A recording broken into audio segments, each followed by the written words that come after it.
اس طرح سے کالی بلی راستہ کاٹ دے تو کچھ برا ہوگا، یا جوتے کے اوپر جوتا چڑھ جائے تو سفر لکھا ہوا ہے۔ تو ان توہمات کا دین اسلام کے ساتھ دور دور کا کوئی تعلق نہیں ہے۔ زلزلہ کیوں آتا ہے؟ کہتے ہیں کہ ایک گائے ہے جس کے سینگ پر ہماری دنیا پوری کھڑی ہوئی ہے۔ جب وہ گائے تھک جاتی ہے، ہماری پوری دنیا جب دوسرے سینگ پہ کرتی ہے تو تب زلزلہ آتا ہے۔ یہ کوئی لاجک ہے؟ کہاں پر لکھا ہوا ہے؟ نہ حدیث میں لکھا ہے، نہ ہماری سائنس بتاتی ہے۔ بات وہ کرنی چاہیے جو کہ سائنٹیفکلی پروف ہو، یا پھر قرآن و حدیث میں اس بات کا علم موجود ہو کہ کینچی جو ہے اگر اس کو ہم خالی چلاتے ہیں تو گھر میں کوئی آفت آتی ہے۔ کینچی چلانے کا آفت کے ساتھ کوئی تعلق نہیں ہے۔ اگر تعلق ہوتا تو نائی حضرات جو ہیں وہ تو خالی کینچی چلاتے رہتے ہیں، ان سے پوچھیں کبھی ان کی دکان پہ نقصان ہوا یا ان کے گھر میں کوئی نقصان ہوا؟ آج ہی جا کے پوچھیں تو آپ کو پتہ چل جائے گا خالی کینچی چلانے سے بھی کوئی نقصان نہیں ہوتا۔ السلام علیکم ورحمۃ اللہ۔ عام طور پہ کہا جاتا ہے کہ رات کے وقت جھاڑو نہیں لگانا، ناخن نہیں کاٹنے، اس سے ہمارا اسلام منع کرتا ہے۔ تو اس طرح کی بات نہ قرآن میں موجود ہے نہ احادیث میں موجود ہے، یعنی شریعت میں اس طرح کی کوئی بات موجود نہیں ہے۔ سنی سنائی بات پر ہم نے کبھی عمل نہیں کرنا ہوتا۔ وہ کیوں عمل نہیں کرنا ہوتا؟ کیونکہ ان کے بارے میں ہم سے سوال ہوگا۔ اللہ تعالیٰ سورۃ الاسراء آیت نمبر 36 میں ارشاد فرماتے ہیں وَلَا تَقْفُ مَا لَيْسَ لَكَ بِهِ عِلْمٌ إِنَّ السَّمْعَ وَالْبَصَرَ وَالْفُؤَادَ كُلُّ أُولَئِكَ كَانَ عَنْهُ مَسْئُولًا۔ اس چیز کے پیچھے نہ چلو جس کا تجھے کوئی علم نہیں ہے۔ کان، آنکھ، دل، بے شک ان میں سے ہر ایک سے اس کے متعلق سوال کیا جائے گا۔ اس سے پتہ یہ چلتا ہے کہ جس چیز کا ہمیں علم نہیں ہے اس کو ہم نے آگے بیان نہیں کرنا۔ اس طرح کی باتیں سنی ہوتی ہیں، جن سے سنی ہوتی ہیں انہوں نے بھی کسی اور سے سنی ہوتی ہیں، سنا کر یہاں پر ہمارے تک یہ بات پہنچتی ہے، کسی کتاب میں موجود نہیں ہوتی۔ اس طرح سے کالی بلی راستہ کاٹ دے تو کچھ برا ہوگا، یا جوتے کے اوپر جوتا چڑھ جائے تو سفر لکھا ہوا ہے۔ تو ان توہمات کا دین اسلام کے ساتھ دور دور کا کوئی تعلق نہیں ہے۔ زلزلہ کیوں آتا ہے؟ کہتے ہیں کہ ایک گائے ہے جس کے سینگ پر ہماری دنیا پوری کھڑی ہوئی ہے۔ جب وہ گائے تھک جاتی ہے، ہماری پوری دنیا جب دوسرے سینگ پہ کرتی ہے تو تب زلزلہ آتا ہے۔ یہ کوئی لاجک ہے؟ کہاں پر لکھا ہوا ہے؟ نہ حدیث میں لکھا ہے، نہ ہماری سائنس بتاتی ہے۔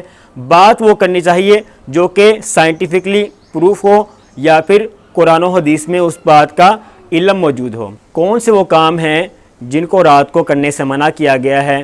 صحیح مسلم حدیث نمبر 5052 میں روایت موجود ہے کہ نبی علیہ السلام نے ارشاد فرمایا جس وقت رات کی تاریکی چھانے لگتی ہے، یعنی جس وقت مغرب کا وقت ہوتا ہے، تو نبی علیہ السلام نے کہا کہ اپنے بچوں کو اپنے ساتھ رکھو، یعنی اگر باہر کھیل رہے ہیں تو ان کو اپنے گھر میں لے آؤ، یا پھر گھر کا گیراج ہے یا اوپن سائڈ ہے وہاں پر، یا پارک میں گھر کے کھیل رہے ہیں تو ان کو اپنے پاس لے آؤ، یعنی کہ اندر کمرے میں بند کر لو، کیونکہ اس وقت شیطان ادھر ادھر پھیل جاتے ہیں۔ جس وقت رات کا ایک حصہ یعنی ایک پہر گزر جائے، ایک گھڑی گزر جائے تو ان کو چھوڑ دو، یعنی چاہے تو وہ باہر جا کر کھیل سکتے ہیں۔ جس وقت رات کا وقت ہو تو بسم اللہ پڑھ کر اپنے دروازوں کو بند کرو۔ جس دروازے پہ بسم اللہ پڑھ کے بند کیا ہوگا اس گھر میں شیطان داخل نہیں ہو سکتا۔ اور اسی طرح سے بسم اللہ پڑھ کے اپنے مشکوں کے بو بند کر دو، اور اسی طرح سے اپنے برتنوں کو بسم اللہ پڑھ کے ڈھانپ دو۔ اگر کوئی چیز میسر نہ آئے تو چوڑائی کے رخ اس برتن کو ڈھانپ دو، اور اسی طرح سے رات کو چراغ کو بجھا دو۔ چراغ کو بجھا دو، اس کی کیا وجہ ہے؟ اس کی حکمت سنن ابی داؤد حدیث نمبر 5247 میں روایت موجود ہے۔ حضرت ابن عباس رضی اللہ تعالیٰ عنہ بیان کرتے ہیں کہ ایک مرتبہ ایک چوہیا چراغ کی بتی گھسیٹتی ہوئی نبی علیہ السلام کے پاس لے آئی، اور نبی علیہ السلام جس چٹائی پر تشریف فرما تھے وہاں پر اس نے ڈال دی، جس کی وجہ سے 1 درہم کے برابر وہ چٹائی جل گئی۔ تو نبی علیہ السلام نے ارشاد فرمایا جس وقت رات ہو جائے تم سونے لگو تو چراغ کو بجھا دو۔ بے شک شیطان اس جیسی مخلوق کے ساتھ اس طرح کا کام ان کو سجھا دیتا ہے اور تمہارے گھروں کو آگ لگا دیتا ہے۔ اس سے پتہ یہ چلتا ہے رات کے وقت سونے سے پہلے جن جن کاموں کا کرنا ضروری ہے وہ تمام کے تمام کام نبی علیہ السلام نے بتا دیے ہیں۔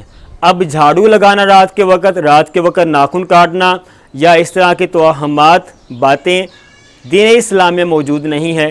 عام طور پر دیکھا گیا ہے جو فورن کنٹریز ہیں جو باہر کے ممالک ہیں وہاں پر جو صفائی ہے وہ رات کے وقت کی جاتی ہے. عام طور پر ہمارے ممالک میں بھی عرب امارات میں اگر سعودیہ میں دیکھا جائے یا مکہ مکرمہ میں دیکھا جائے وہاں پر جو صفائی کرنے والے حضرات ہیں ان کو اگر آپ صفائی کرتا دیکھتے ہیں, نیٹ پہ دیکھتے ہیں, کوئی ویڈیو دیکھتے ہیں مکہ مکرمہ کی جس وقت صفائی ہو رہی ہوتی ہے, آپ اگر دیکھو تو وہ رات کا وقت ہوتا ہے. اگر رات کے وقت صفائی کرنا منع ہوتا تو وہ لوگ رات کو صفائی نہ کرتے, کیونکہ دین اسلام تو اصل میں مکہ مکرمہ میں موجود ہے, وہاں سے دین اسلام پھیلتا پھیلتا پوری دنیا میں پھیل چکا ہے. بات وہ کرنی چاہیے جس کا شریعت اسلامیہ کے ساتھ تعلق ہو, جس کا تعلق قرآن و احادیث کے ساتھ ہو. اس لیے رات کو لگائیں, چاہے پورے گھر میں جھاڑو لگائیں, کوئی مسئلہ نہیں ہے, کوئی نقصان نہیں ہوگا. رات کے وقت ناخن کاٹیں, جتنے مرضی کاٹیں, چاہے دونوں ہاتھوں میں کاٹیں, پاؤں کو بھی کاٹیں, جس طرح سے مرضی کاٹیں, کوئی نقصان نہیں ہوگا. کہتے ہیں کہ منڈیر پہ کوا بیٹھے گا تو اگلے دن مہمان آئیں گے یا اسی دن مہمان آئیں گے. کہاں پہ لکھا ہوا ہے؟ کہیں پر بھی نہیں لکھا ہوا. پھر ایک اور بات کہ کینچی جو ہے اگر اس کو ہم خالی چلاتے ہیں تو گھر میں کوئی آفت آتی ہے. کینچی چلانے کا آفت کے ساتھ کوئی تعلق نہیں ہے.